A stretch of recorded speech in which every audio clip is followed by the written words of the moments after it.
Remember that time the guy on YouTube talked about the 3 circles and you're like, what?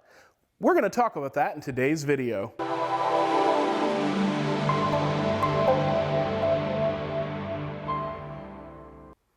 Hey guys, and welcome back to God's Word Made Simple. If this is your first time visiting with us, I just want to say welcome and thank you for joining us today. God's Word Made Simple is an online discipleship ministry dedicated to taking God's Word and making it simple. We want to help you understand God's Word, apply it to your life, and grow in your relationship with the Lord.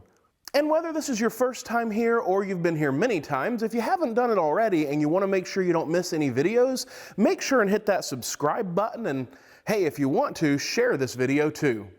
All right, now for the times where you have more time to share with somebody, we're going to do the 3 circles. And again, I don't know if that's showing up on camera. Again, I apologize. But we're doing 3 circles. And essentially, this is not a perfect system, but there's no such thing as a perfect system. So we're just going to use this one to be able to share the gospel a little more in depth than just my 15-second testimony.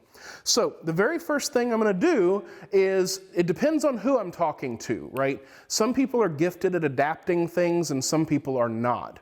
So it depends on who you're talking to.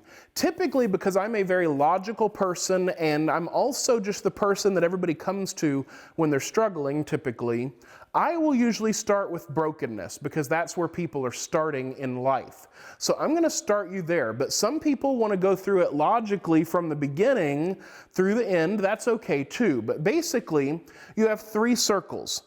You have the circle that represents the perfect relationship with God in the original creation. Then you have a circle that represents the brokenness of the world. And then you have the circle that represents faith in Jesus. So I'm going to start with the broken one because I'm assuming I'm having a conversation with somebody that's broken. And they're asking me, why does this world just keep getting more crazy? Why do bad things happen to good people? Whatever their question is. Well, do you mind if I take a minute to share with you my understanding? So I'm going to start something like this. It depends on who I'm talking to again. But I'm probably going to start with the broken world, right? Well, you are right that we live in a broken world. This world is broken. There's lots of stuff going on. And everybody is trying to escape this broken world. Maybe they're trying to escape through drugs. Maybe they're trying to escape through other types of pleasure. Maybe they're trying to escape this world through being a workaholic and just hoping they can do enough good to overcome all the bad in the world. But the problem is, we all inherently know that that doesn't work. This just leads to anxiety and depression and ultimately hopelessness. Well, the reason for this is that when God created the world in His original creation, He created the world perfectly and had a relationship with us. Humanity had a perfect relationship with God. There was no sin, no brokenness to deal with. So there's a perfect world, but because we chose to sin, we chose to tell God, no, I know better. I want to do things my way. We broke God's law. Because of that, we broke creation.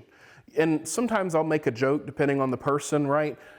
This is why we can't have nice things. We broke it, right? And again, it may not always be appropriate, but that's one of mine to use. I like using that joke because it kind of lightens the mood a little bit, but also keeps it serious. I'm using targeted humor, if you will, right? But again, that's my opportunity to talk about that. So we've broken God's laws, and the Bible calls that sin. And there are lots of ways that we break God's law. So it doesn't really matter what sin I've committed or you have. The fact is, we've all sinned and therefore live in this world that is broken. All right, so God created the world perfect, wanted to live in fellowship with humanity. We sinned, and now we live in a broken world. But God created a way to fix the problem. And that way is Jesus. And by the way, Jesus is called to be the King of our lives, and you'll understand why in a second. But this broken world, see, Jesus took all of that sin upon Himself. He is the solution to the brokenness. All of our sin, he accepts the price for that. He pays the price for it, whichever verbiage you want to use there. I'll put a link also for the people that created this. I'll put a link to their video as well. I think watching several different versions of this is helpful. So basically, now that we live in a broken world, we're called to repent and believe in Jesus. So, by the way, using your 15-second testimony, right? So, I come to a point where I realize my brokenness and I have to fall at the feet of Jesus. But then Jesus raises me up in a new identity. Now, by the way, notice I'm using the same arrows that I did from your 15-second testimony so that all of this ties in so that it's very easy to remember. In fact, after a while, you'll just start kind of making this your own, and that's a good thing. Okay, and then when that happens, we are now declared a new creation. So you got my little stick figure guy here all happy and rejoicing, right?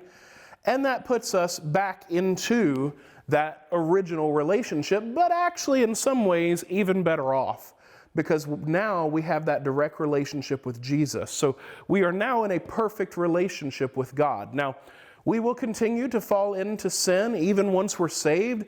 We will still struggle, but we can always come right back to repenting and believing in forgiveness in Christ and restoring that perfect relationship. So anyway, I hope that this helps. Again, I will put a link in the description to the people that created this, also presenting this so that you have this to go off of, mine, theirs, and you can also Google it as well. There are other people that explain it.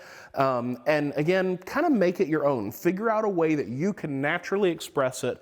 But bottom line, as long as you remember the original creation, the broken world, and King Jesus, the rest sort of flows as long as you have a basic understanding. So that is the 3 circles. Okay guys, so bottom line, I hope all that makes sense. That's going to be it for today. If you appreciate this ministry and content, make sure and hit that like button, hit subscribe, turn that bell notification to all so you don't miss any future videos. We'd love to have you as part of our family. Thank you very much, and God bless.